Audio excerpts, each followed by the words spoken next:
What up, what up, what up? You know what time it is. Here we go. We're in the lab with Coach Vic, and we back at it, man. All right, we back at it. Right now we're watching the East and West Shrine game. So we're gonna do that together right now. We're gonna watch this for a little bit. But we're gonna get to work, man. We're gonna learn, we're gonna build, okay? We're gonna start with stance and start. You know how we do this, stance and start. And then we're gonna move on from there to everything else, off man technique, press technique. I think everything here has been press technique for the longest. So excuse me, let's see what happens here.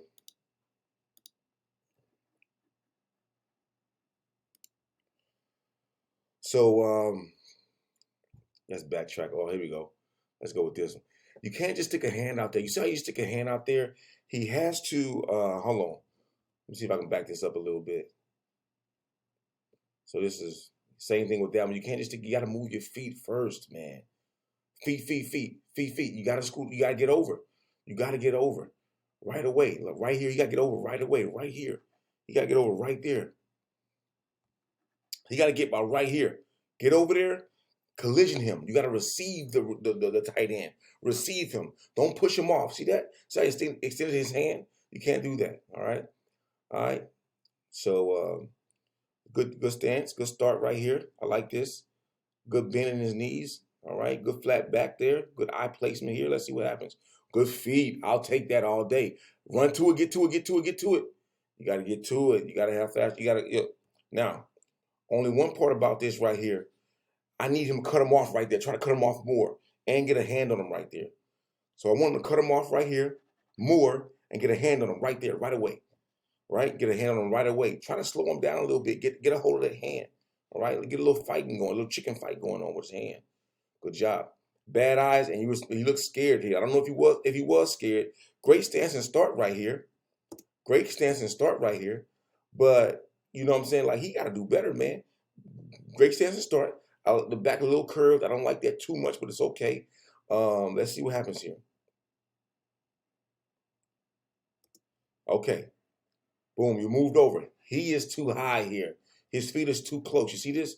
Feet are too close. You can't move laterally that way, right? What happens is when you move like that, you put when you have your feet that close, the pressure is now on your quads to move you. That's the muscle recruitment that you've allotted to help you when your feet are too close like that. We want the glutes and the hamstrings to be able to help move, which allow you to get over there laterally right quick. And the adductors and abductors. Right now, those are like obsolete. You can't even use those right now. Adductors and abductors. That means like this side of you, and the inside and outside of your legs. You want those to connect with your hamstrings and your glutes and be able to move you laterally, right? So you can be violent, right? Be violent when you get being moved that way. So let's see here. And it goes. I mean, there you go. You can't move laterally, and you just stuck the wrong hand out there. I would rather you stick both hands out there. Okay, this is not bad. Both of them feet together again. Here we go with the feet again. This stance and start is not right. Look how close his feet is. I know we have a sign here. Look how close his feet is. His feet are just too close right here, man. Too damn close. Okay. You can't move laterally when your feet are that close. You just don't have enough power generated from that area, from that space. Okay. All right. I like his hand. I like his hand placement wasn't terrible. Hand placement was not bad. But your feet are terrible. If your feet terrible, everything else is going to be bad, right? Everything else is going to be bad. You have to have the feet right, okay? Posture got to be on point. Look at this. You can't move, bro. And I would close him off. You got to know he's going inside. Now, this is the deal. When you're going against college systems, aka, wide receiver deal, if a college receiver goes inside or stems you inside, he's probably going inside. Because it's just built off of systems. Now, in the NFL, they got a little more leeway. They can go inside and go back outside. They can go outside and stay outside. They go inside and stay inside. They can do different things. And also the hash is moved as well, which gives them a lot more space too for the NFL. But when you're in college, just know, you know what I'm saying? No route patterns, know what's going on. He moves inside that way, just create yourself some space where you already know where it's going. And if he gives you a fake, if he gives you you already know I'm going the opposite way. That's just for college.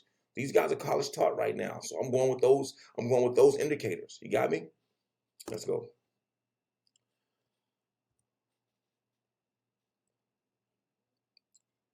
We couldn't get a whole bunch of them. I like the jam. I don't know how close he was. I like that. Let's see what happened playing off man technique. Way off. You can't even see him in the picture. All right. So quick deal. He had to be about, I'll say 10 yards off, way over here on the right here. If you're gonna be that far off, then you need to just sit on the route, right? Sit on the route, almost play a step up catch technique. What you're gonna do is you're gonna sit in your stance and you're gonna roll up or roll up catch technique. You're gonna roll up and you're gonna collision them.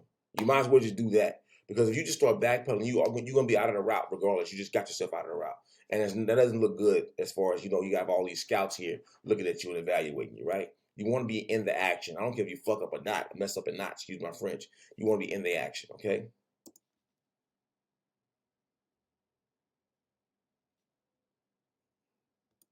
All right, here we go. We got a nickel back tight end right here. Let's see what happens. He's playing inside leverage. Great posture. Look at that flat back. Good stance. Look like his stance is nice and secure there. His glutes are sitting down a little bit, so I can tell he activated. Hands are down, ready to get active. I don't like the hands up here. I mean, you got coaches that tell you to do that, but scientifically, what happens is the more you go off in the game and you have your hands up, it puts more pressure on your lower back. I'm not sure why that happens, why that biochemistry works that way, but it puts a lot of pressure. Start tightening your lower back up. I'd rather you keep your hands down. It allows your lower back to relax as well. Okay, allows your lower back to relax as well. I don't know why I keep looking at this camera over here, y'all. Y'all gotta forgive me. Here we go. Let's see. Got to get over. You got a collision, man. So you can't be afraid of collision. You want the tight end to fight through you. The tight end usually has an advantage, right? And usually the big advantage they have is instead of they're big and long with a crazy catch radius, right? You got to be able to collision those guys. You want to be able to have the quarterback look and just turn away because you collision them so good, right? You can't be afraid of collision. He might run over you. It's probably going to happen, right? It may happen, but you want to disrupt the route. You want to disrupt the play. You got to collision the guy. So you can't be afraid to collision him. You got to get over there. You got to get nasty. I don't care if he throw you around. You probably will. That's going to happen. But I'd rather him use all the action, throw you around, and the quarterback look over there and turn the other way. You got me? Okay.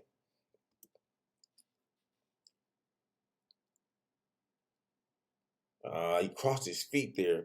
I'm going to show you this. This is not terrible, but it looks like his stance may be a little too close. I like his stance and his posture, but like it may be a little too close. Watch how he crosses his feet right here. See that? You can't cross your feet right there, right? You off balance. All the receiver had to do really is to nudge him with his left shoulder, and he'll push the DB off, right? You can't be balanced this way, and you can't get over the proper way and collision and disrupt the route when your feet are crossed over this way. You can't do that, okay? So we got to make sure we keep our feet in the right place, and it's called step and replace technique. I'll go over some of that stuff here soon in a couple of days, and I'll post those things. All right. So now I put you behind. Not bad, bro. Now that's just being a good athlete. That's not necessarily having great technique. We're being a good athlete and filling out the tempo of the receiver. And the receiver wasn't pushing hard. I'm not gonna push hard. Okay. So hope this helps, man. I'm gonna do a lot of these things. We're gonna knock them out, man. I'm just gonna do a few minutes here, a few minutes there. So let me know how you guys like them. All right, we'll keep pumping them out. All right, here we go. At DB Lab Coach Vic, we out. Yeah.